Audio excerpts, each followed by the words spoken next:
안녕하세요. 홀로 아들 둘을 키우고 있는 40대 초반 여자입니다. 우연히 알게 된 채널에 저와 같은 사연이 많아서 시간 가는 줄 모르고 듣고 지냈네요. 특히 일하면서 듣다 보면 금세 퇴근할 시간이 됐죠. 무슨 일을 하길래 이어폰을 꽂고 일하나 싶으신가요? 잠깐만 하려고 시작했던 청소일이었는데 점점 몸에 익어서 그런지 지금까지 하고 있답니다. 아들들을 혼자서 책임지려면 잠시라도 쉴 틈이 없어요. 저도 제가 이렇게까지 살게 될 거라고는 상상도 못했었죠. 소개로 만난 사이였는데 알면 알수록 빠져들게 만드는 매력이 있는 사람이었어요. 잘생긴 외모에 주변 사람들에게 귀감이 되는 모습까지 갖춘 사람이었습니다. 평범한 회사원이었던 남편을 처음 만났을 때 한눈에 반해서 자꾸 질문을 하게 됐죠. 듣기만 해도 완벽해 보이는 남편의 일상 이야기를 쭉 듣다가 대체 이런 사람은 주말에 뭘 할까 싶어 궁금한 목소리로 물었어요. 영표 씨는 주말에 주로 뭐 하세요? 아, 주말에 봉사 모임에 나가고 있어요. 겨울에는 연탄 봉사도 하고 여름엔 쪽방촌 노약자나 어린이들한테 생수 나는 봉사도 가고요. 처음 남편과 만날 당시 둘 다 평범한 회사원이었는데 저와는 완전 다른 일상을 사는 남편이 그저 신기하게만 보였습니다. 이래서 반대가 끌린다고 하나 싶었죠. 그래서 저는 머릿속으로 생각만 해오던 봉사활동을 남편과 처음으로 같이 하게 됐어요. 남편과 본격적으로 연애를 하고 나서 저는 인생에 큰 등대가 생긴 기분이었습니다.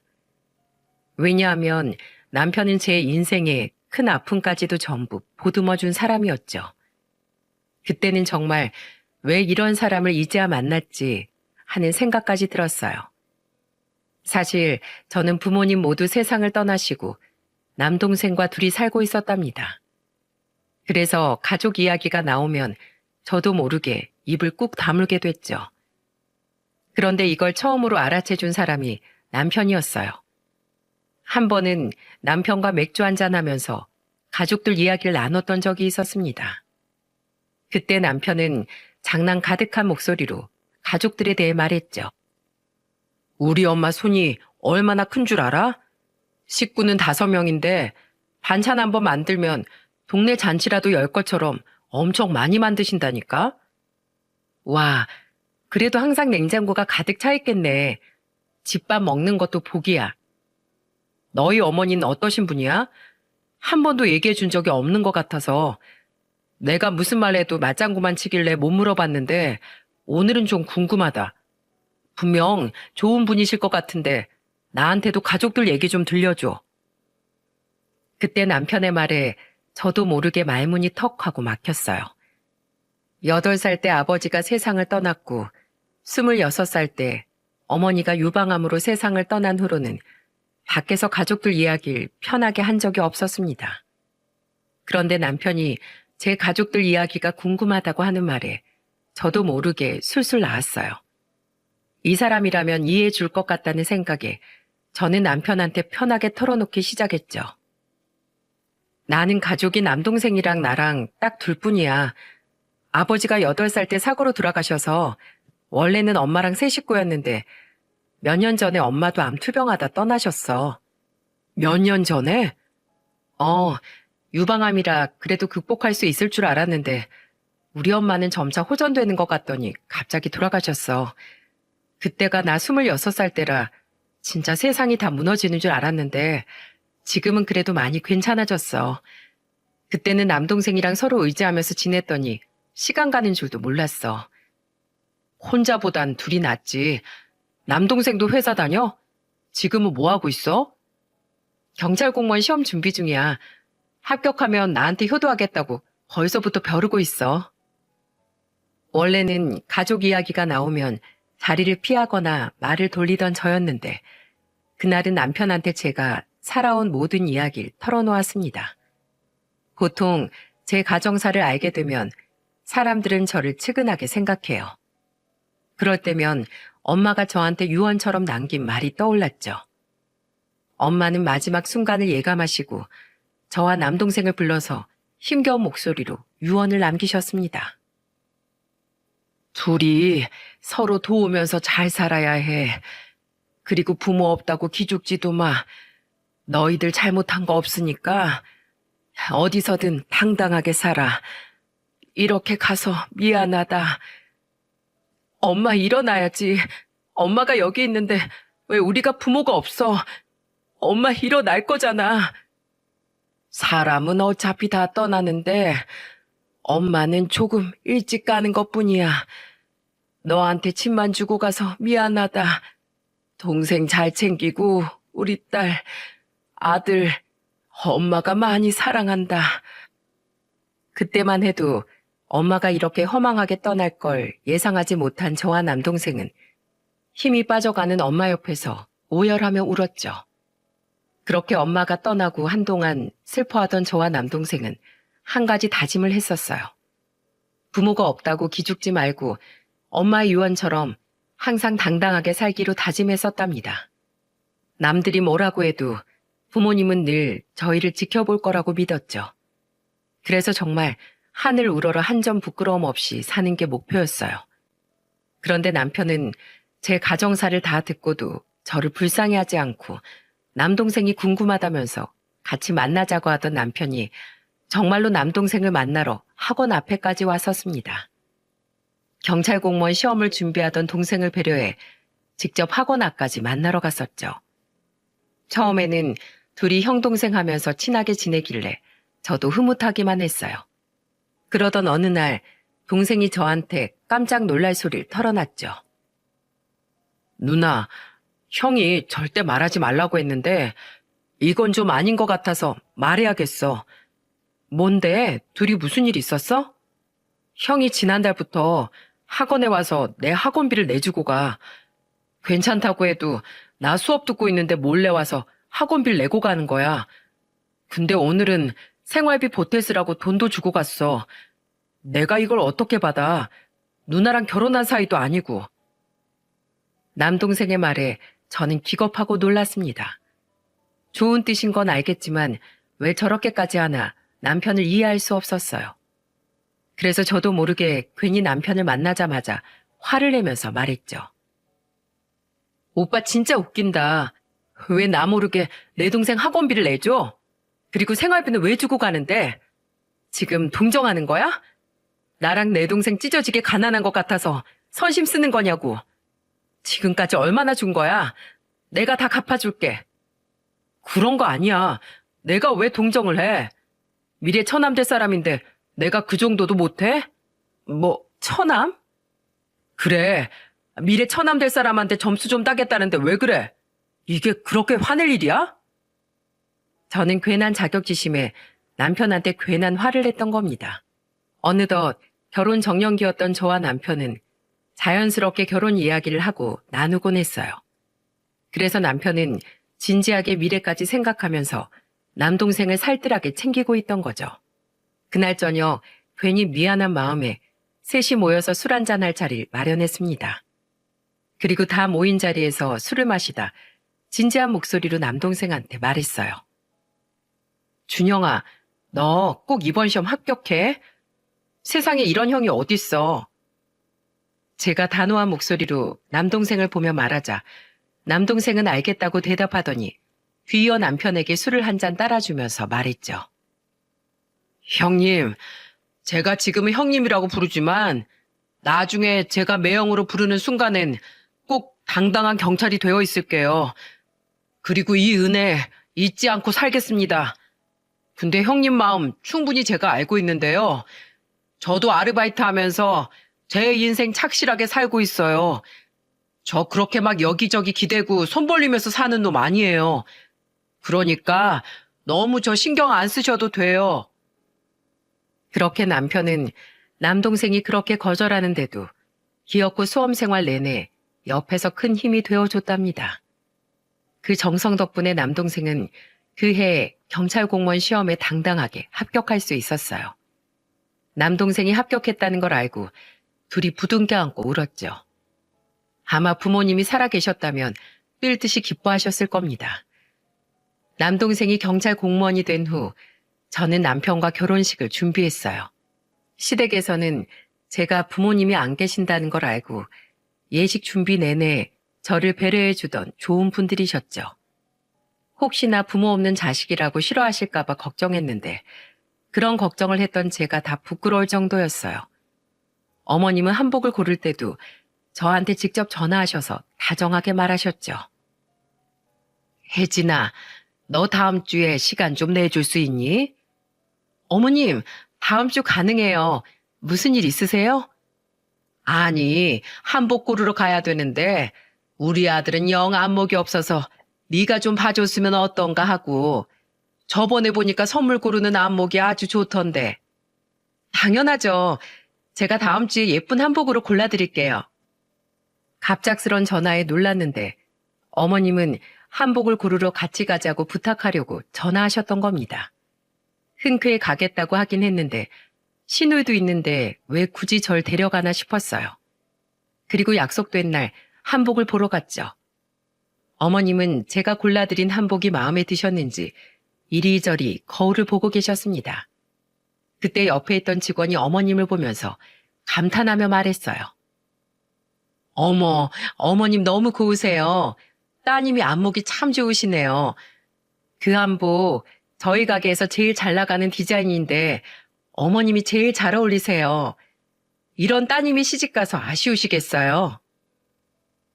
직원의 말에 저는 묘한 감정이 들었어요. 그때 직원이 저를 보면서 부럽다는 듯 말했죠. 좀 당황했지만 저도 모르게 맞장구를 치게 됐습니다. 한복을 고르고 나오는데 어머님이 제 손을 꼭 잡으면서 말했어요. 우리 한복도 다 골랐는데 맛있는 거 먹으러 갈까? 딸, 먹고 싶은 걸로 골라봐. 결혼 준비하다 보면 여자들이 더 힘들잖아. 내가 맛있는 거 사줄게. 우리 밥 먹고 들어가자. 어머님, 제가 잘할게요. 어머님은 제 손을 덥석 잡으시며 식당으로 향했죠. 그때 맞잡은 어머님 손이 참 따뜻했던 기억이 납니다. 풍파만 가득했던 제 인생에 친정엄마처럼 따뜻한 품이 생긴 거예요. 그렇게 저를 따뜻하게 품어준 시부모님들 덕분에 남편과 하객들의 축복을 받으며 결혼까지 할 수 있었죠. 결혼 생활 내내 저는 시댁이 어려웠던 적이 없었습니다. 남들은 명절에 시댁만 떠올려도 스트레스를 받는다는데 저는 시댁에 가면 오히려 너무 편안했어요. 왜냐하면 어머님은 제가 조금만 피곤해 보여도 걱정 가득한 목소리로 물으셨죠. 너 어디 안 좋은 거 아니냐? 아니에요. 전을 좀 뒤집었더니 손목이 좀 아파서 그랬어요. 뭐? 아이고, 그 얇은 팔목으로 전이나 뒤집겠어? 안 되겠다. 영표 불러야겠다. 영표야, 고영표. 제가 그 당시 첫째를 임신하고 있어서 어머님은 제 옆에서 노심초사 저를 살피셨습니다. 그러다 제가 손목이 안 좋다고 말하자 어머님은 망설임 없이 남편을 부르셨어요. 어머님 호출에 달려온 남편은 어리둥절한 목소리로 물었죠. 무슨 일 있어요? 넌 마누라가 임신한 몸으로 주방에서 일하고 있으면 와서 도와야지. 네 아버지랑 거실에서 TV나 보고 있으면 어떡하자는 거야?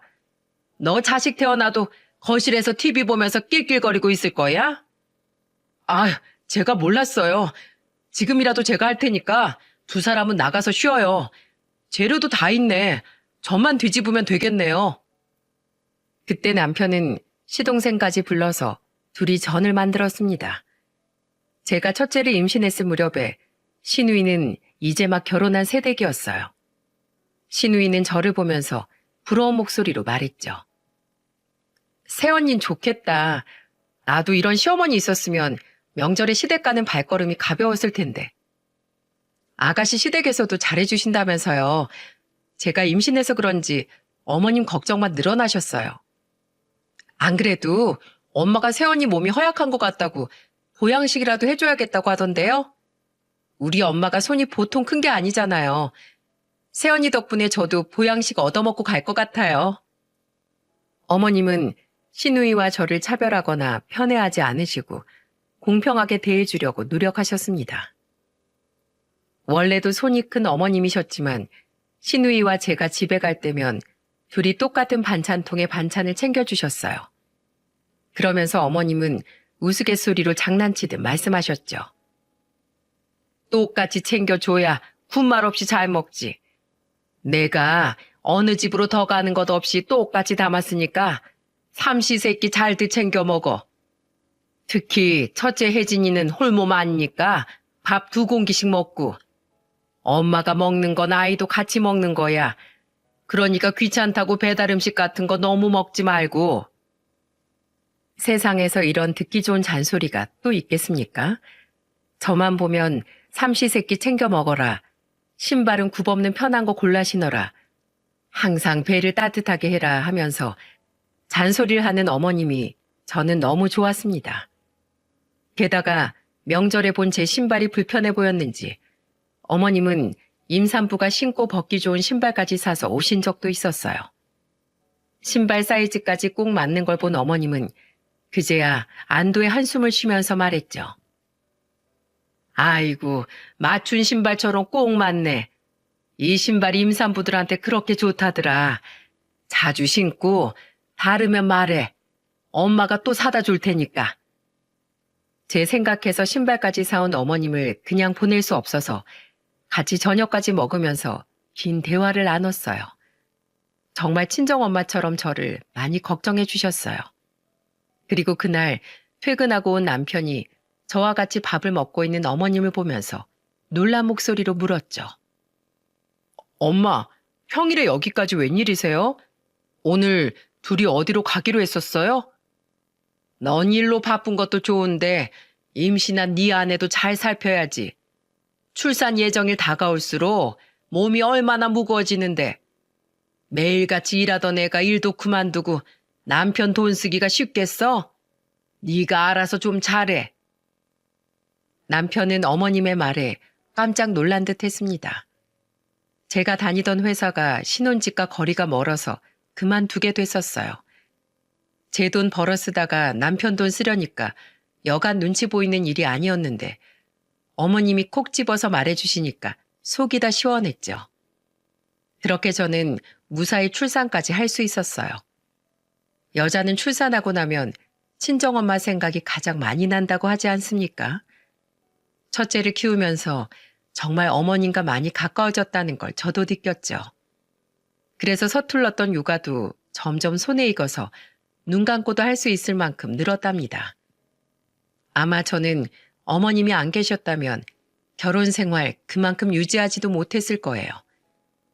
제 인생의 가장 큰 등대 같던 어머님 사랑에 어느새 아들을 둘이나 낳고 살게 됐습니다. 회사를 그만두고 아이만 키우다 보니까 큰아들이 초등학교에 입학했을 때도 도저히 갈 만한 일자리가 없었죠. 그래서 그때 남편이 고민이 커져갔어요. 아무래도 아들 둘을 키우다 보니까 식비도 많이 들고 학원비까지 생활비 부담이 늘어갔습니다. 아무래도 회사를 다니고 있던 남편이 승진한다고 해도 벌 수 있는 돈은 한정적이었죠. 그런데 그때 남편에게 좋은 기회가 찾아온 거예요. 그때 남편은 저한테 조심스럽게 사업에 관한 이야기를 처음 꺼냈습니다.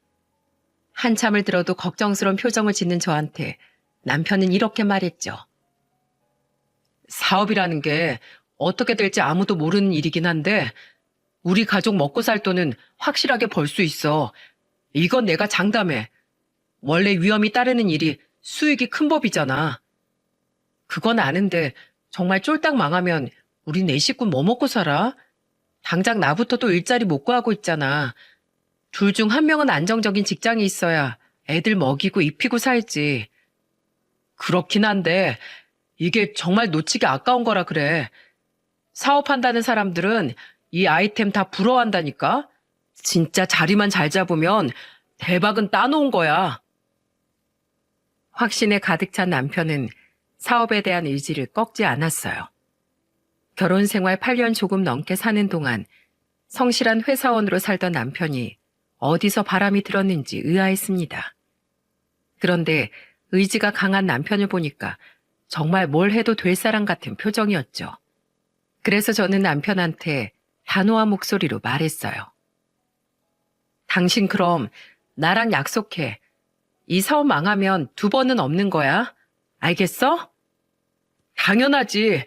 내가 이거 잘못되면 절대 사업에 사자도 안 꺼낼게. 나만 믿어. 제대로 자리 잡아서 사모님 소리 듣게 해줄 테니까. 돈 많이 벌어서 우리 애들 미국 땅도 밟게 해주고 더 넓은 세상을 보여주면서 살자. 제가 사업을 허락하니까 남편은 아직 시작도 안 한 사업이 업계 일이라도 된 것처럼 기뻐했습니다. 처음에는 사업하겠다고 들뜬 남편이 불안하기만 했어요. 월급만 받아본 사람이 사업으로 뭘 얼마나 벌까 싶기도 했죠. 하지만 저는 그런 남편을 믿어주기로 했습니다. 누구보다 성실하고 사람 위할 줄 아는 남편이니까 잘할 거라고 믿었어요. 그래서 그동안 회사 생활하면서 한 푼 두 푼 모았던 돈을 모조리 남편 사업 자금으로 사용했죠. 결혼 생활 8년 동안 실수한 적 없고 한 번도 신뢰를 저버린 적 없던 남편이었기 때문에 믿었습니다. 그리고 남편은 제 믿음에 보답하듯 조금씩 자리를 잡아나갔어요. 그렇게 한 1년 반 정도는 같이 일하는 직원들 월급도 줄 만큼 괜찮았죠. 비록 큰 돈을 버는 건 아니었지만 나름대로 자리를 잡아가는 남편이 멋있었습니다. 하지만 문제는 남편의 자라나는 욕심이었어요. 저는 현상 유지였지만 조금씩 성장해 나가는 것에 만족했지만 남편은 그렇지 못했던 거죠. 그때 남편은 사업을 무리하게 확장해서라도 더 큰 돈을 벌려고 했던 겁니다. 회사 좀 키워보겠다고 여기저기 대출을 알아보는 것 같길래 저는 걱정 가득한 목소리로 물었어요. 여보, 그렇게 대출 다 끌어다 투자하다 잘못되면 어쩌려고 그래? 정말 확실한 거야? 걱정하지 마. 이렇게 투자해야 지금 버는 돈의 3배는 더 벌 수 있어. 내가 월급쟁이만큼 벌려고 사업 시작한 것 같아? 명색이 사업가인데 큰 돈 만져봐야지. 처음엔 하나씩 꾸려나가던 남편과 달리 점점 큰 돈에 대한 욕심이 커졌죠. 그리고 정말 남편이 투자한 만큼 남편 사업은 조금씩 매출이 상승하기 시작했습니다. 너무 바빠서 정신없어 보였는데 남편은 드디어 큰 돈을 번다는 것에 기뻐했어요. 사무실에서 일만 하는 남편이 걱정스러워서 도시락을 챙겨갔던 적이 있었죠. 그런데 그때 저는 처음 보는 남편 모습에 깜짝 놀랐습니다. 남편 사무실이 있던 건물 청소 아주머니와 대화하는 남편이 보였는데 멀리서 봐도 다투는 것 같았어요. 가까이 다가가 보니까 남편이 청소 아주머니한테 소리치면서 말했죠. 아줌마, 내 사무실에 커피 흘린 게 언젠데 아직도 커피 자국이 그대로 있어요? 대걸레 그냥 들고 다니는 신용만 하는 건가요? 내가 내는 관리비에 아줌마 월급도 있는 거 몰라요? 이런 식이면 나 이 건물 관리인한테 민원 넣을 거예요. 죄송합니다. 제가 미처 못 봤나 봐요. 지금 바로 닦을게요. 내가 확인할 거니까 제대로 좀 해요. 그 모습을 보고 정말 깜짝 놀랐습니다. 사업이 잘 될수록 거만해지는 걸 느끼긴 했는데 이 정도인 줄은 몰랐어요. 아무 일도 없던 것처럼 저를 보면서 인사하는 남편을 다그치듯 말했죠. 여보, 지금 뭐 하는 거야? 저분도 일하는 분인데 말 너무 막 하는 거 아니야? 관리비 내고 쓰는 건물인데 이 정도 말도 못해? 작은 거 그냥 넘어가면 호구되는 거야. 남편은 제가 아무리 말해도 속이 경일기였어요. 좋게 말해도 될 걸 꼭 저렇게 말해야 되는 건가요? 그런데 더 저를 화나게 만든 건 이게 끝이 아니었다는 거죠. 시부모님들 모시고 고기를 먹으러 갔는데 남편이 소주 한 병을 시키고는 금세 얼굴을 잔뜩 찡그리며 말했어요. 여기요. 소주 방금 시켰는데 왜 바로 안 줘요? 술 끊기면 안 되는 거 몰라요? 빨리 술 가져와요. 방금 주문하자마자 소주 안 준다고 난리인 겁니다. 그때는 어머님이 어이가 없었는지 남편을 보고 호통을 치셨죠. 야, 내가 널 그렇게 가르쳤니? 그렇게 마시고 싶으면 네가 직접 가서 가져와. 어디서 부모 얼굴에 먹칠을 하고 있어? 우리 식구들이 여기서 제일 비싼 고기 시켜 먹는데 당연히 우리 먼저 챙겨야죠. 삼겹살 손님 챙기다 소고기 먹는 손님 놓치면 가게 손해지 뭐. 정신 상태가 글렀네. 난 안 먹을란다. 네 아빠랑 난 갈 테니까 너나 여기서 먹어. 에이, 밥맛 떨어져.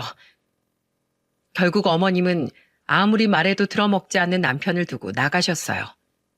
시부모님 말도 안 들을 만큼 남편은 아나무인이었습니다. 애들이 커가면서 남편이 하는 말이나 행동을 따라하게 될까봐 겁이 났죠. 예전에 자상하고 친절했던 남편 모습으로 돌려보려 했지만 소용없었어요. 그러던 어느 날부터 남편이 좀 조용하다 싶었는데 3년 만에 사업이 흔들리기 시작한 거죠.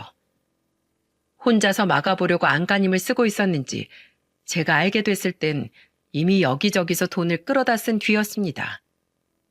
제가 남편 사업이 흔들리고 있다는 걸 알게 된 건 남동생을 통해서였어요.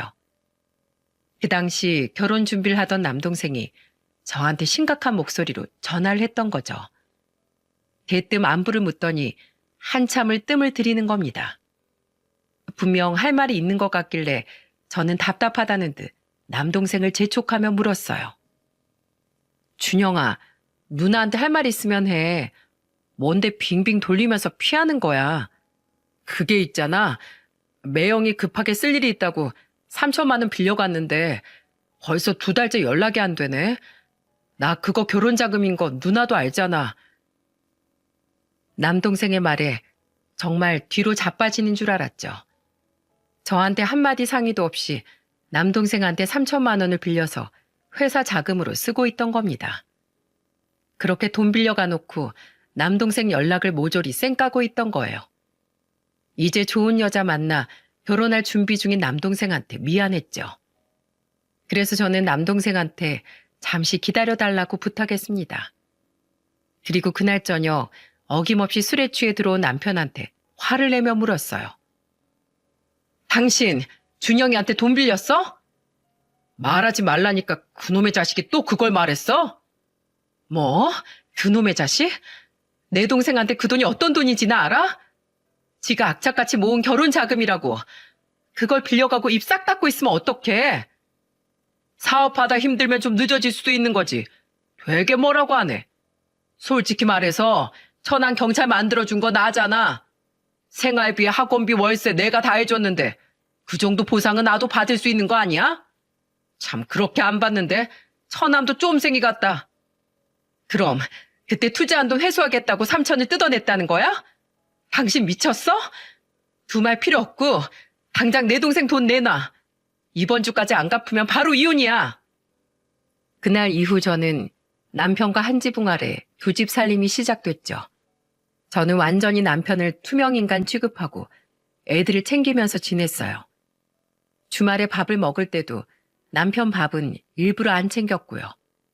그러자 당황한 목소리로 물었죠. 여보, 내 밥은? 어디서 밥동량이야? 손이 없어, 발이 없어. 아, 그 손은 돈 빌려달라고 전화할 때만 쓰지?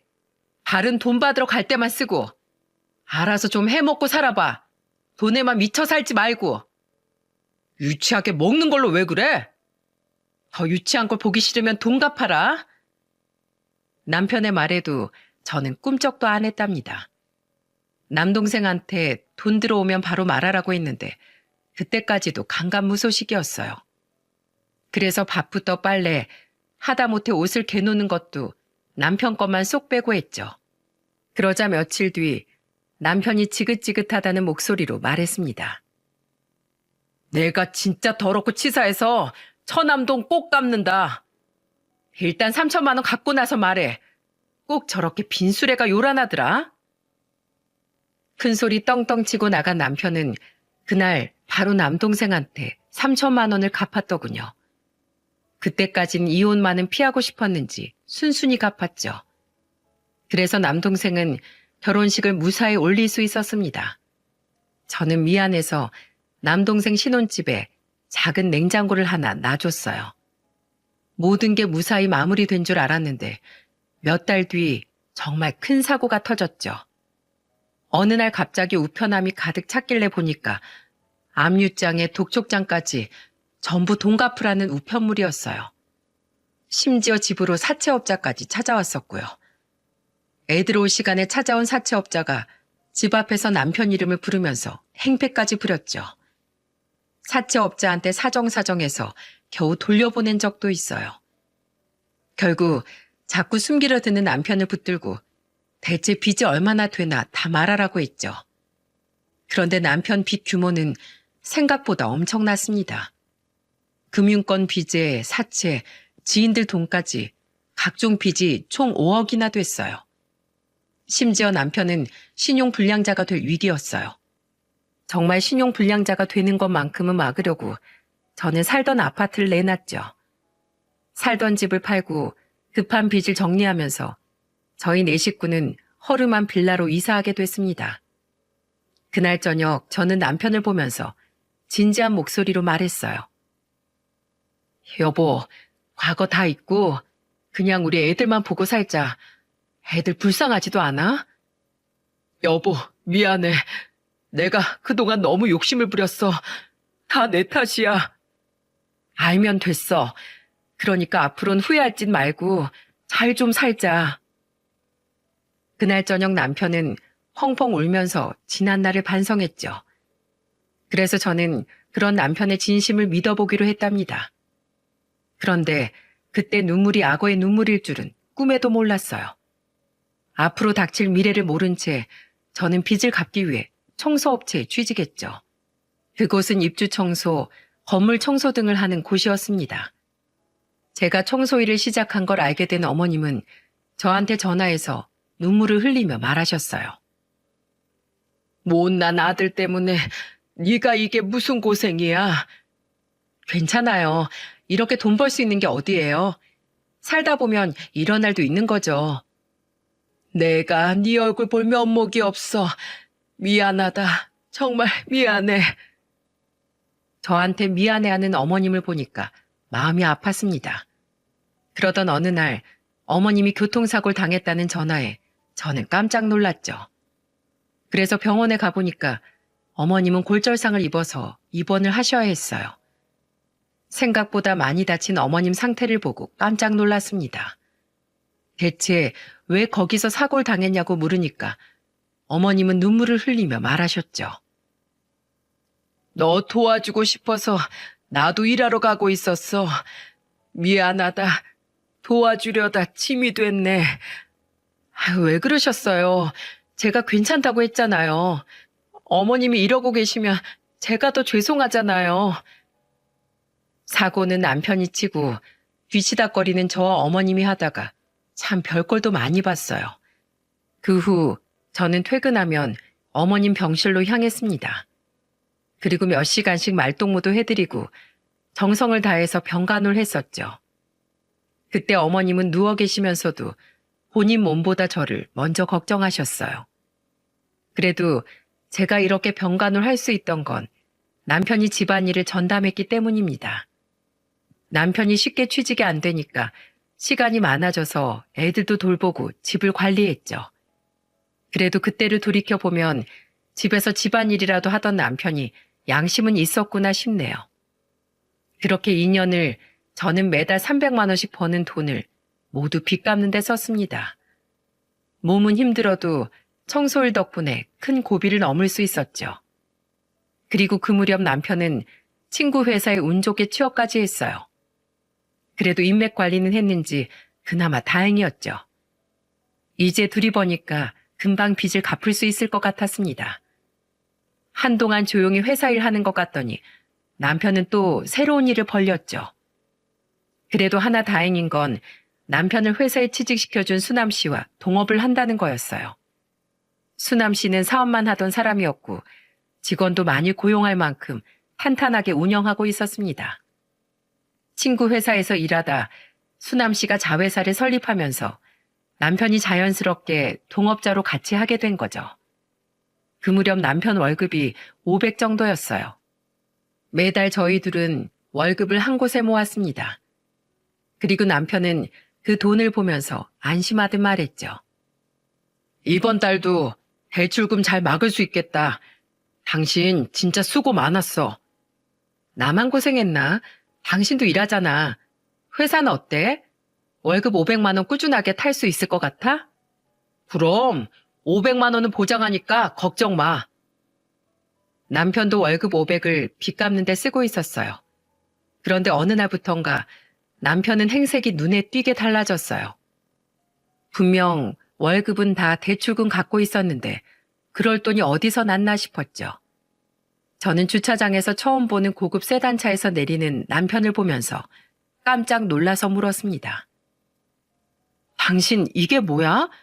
돈이 어디서 났어? 걱정 마. 법인 돈으로 비용 처리해서 산 거야. 회사 사업하려면 거래처 사람들이랑 골프 치러 다녀야 되는데 나도 신경 써야지.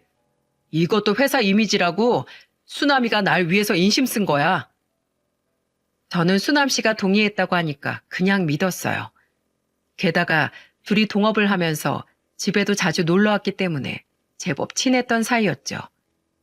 그래서 저는 남편이 그런 저를 속이고 딴짓을 할 거라고 상상도 못했던 겁니다.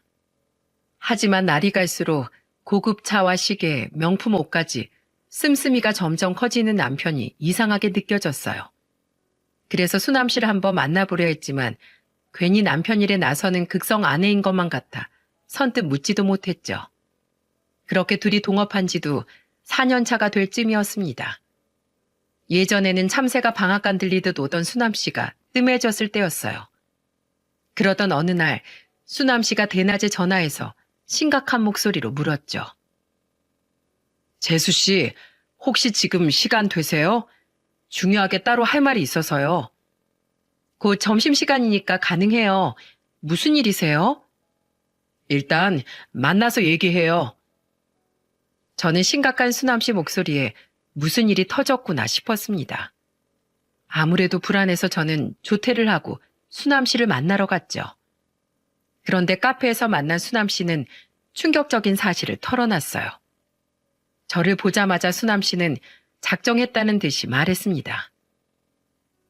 재수 씨, 제 말에 너무 놀라지 마세요. 영표비 더 이상 갚지 마세요. 그놈 갚을 수 있는데도 안 갚고 있는 거예요. 아니, 그게 무슨 말이에요? 툭 까놓고 사정 다하는 입장에서 그냥 볼 수가 없어서 하는 말이에요. 그놈 월급 500만 원이라고 했죠? 그 자식 한 달에 7천만 원씩 벌어가요. 뭐요? 얼마요? 저한텐 분명히 500만 원이라고 했는데요. 그러니까 재수 씨가 속은 거라고요.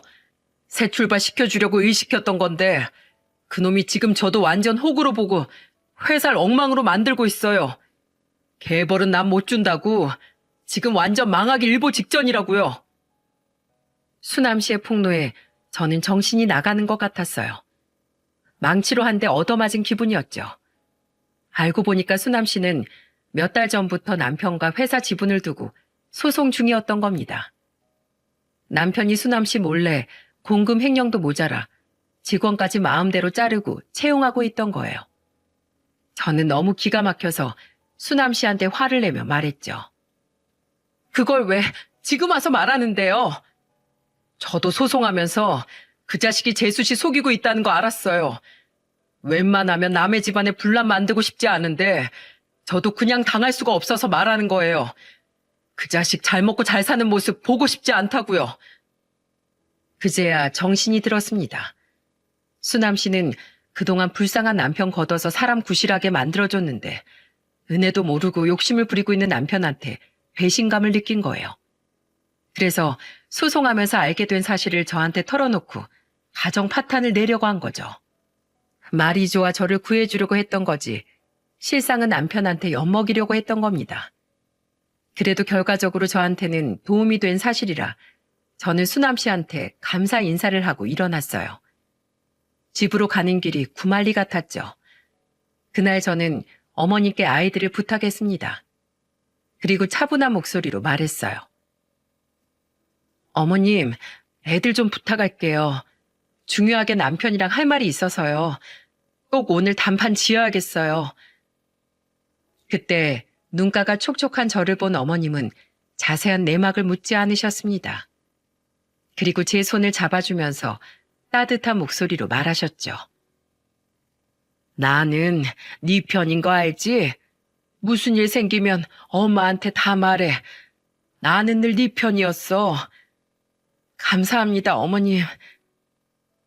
어찌나 눈물이 났는지 모릅니다. 남편과 단판질게 있다는 말에 어머님은 눈치를 채셨던 것 같아요. 그런데도 제 편이라고 해주는 게 너무 감사했죠. 그날 저녁 저는 집에서 남편이 오길 기다렸어요. 아무것도 모르는 남편이 술에 취해서 들어왔습니다. 그리고 집에 있는 저를 보고 놀라면서 남편이 물었죠. 뭐야? 당신 일 안 나갔어? 오늘 냄새도 안 나고 행색이 깔끔하네. 그렇게 해서 빚 언제 갚으려고 농땡이를 부려? 빚? 무슨 빚? 아, 당신이 매달 7천만 원씩 벌어서 충분히 갚고도 남았는데 안 갚고 있는 그 빚 말하는 거야? 당신 그걸 어떻게 알았어? 나도 귀가 있고 눈이 있어. 내가 당신 회사 알아보지도 않았을 것 같아? 명품을 온몸에 휘감고 다니는데 나는 눈뜬 장님인 줄 아냐고. 당신은 내가 추워도 더워도 뼈 빠지게 일하는 거 불쌍하지도 않아? 그게 아니라 다 오해야. 이번 달만 처음으로 7천만 원 받은 거야. 끝까지 거짓말 하겠다는 거야? 지금 수남 씨한테 전화 걸어서 한번 따져볼까? 여보, 알겠어. 일단 진정해. 내가 미안해. 잘못했어. 그동안 너무 없이 살아서 잠깐만 즐기다가 금방 빚 갚으려고 했어. 네 인생만 인생이야? 됐고, 당장 이혼해. 뭐라고? 뭐 이런 걸로 이혼이야? 당신 이혼 너무 쉽게 생각한다. 너랑 어떻게 살아? 난 못 살아. 그동안 내가 갚아준 빚 전부 토해내. 그리고 애들 키운 거 당신 뒷바라지 한 거 다 계산해서 나한테 보상해. 그럼 애들은 당신이 키워줄 거야? 이혼이 애들 장난이야? 애들은 어쩔 건데? 미친놈아 내가 키우지. 그러면 내가 너한테 맡기겠니? 그래, 얼만데? 300만 원씩 4년 동안 부은 돈 1억 4천 정도에 그동안 고생한 것까지 4억. 그거면 돼? 아이, 뭐 까짓 거. 줄 테니까 이혼해. 돈이 있으니까 이혼도 깔끔하네. 예전처럼 이혼 얘기를 꺼내면 남편이 조금은 빌고 반성할 줄 알았어요. 하지만 남편은 반성이라곤 조금도 찾아볼 수 없을 만큼 변해 있었죠. 그래서 저는 결국 4억을 위자료로 받는 조건으로 이혼하게 됐습니다.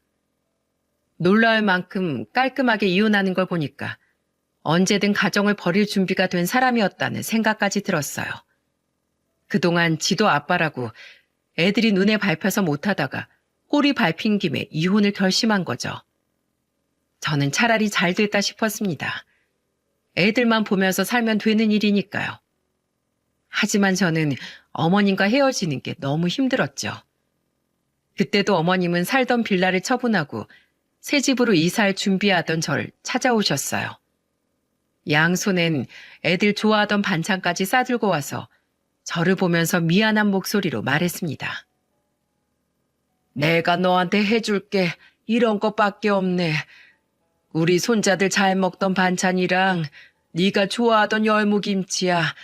챙겨가서 먹어. 이사하고 나면 허기질 텐데 애들도 먹이고. 저한테 왜 그러세요? 이러면 제가 어떻게 가요? 미안하라고 주는 거 아니야. 가끔 나 좀 보고 살자고 주는 거야.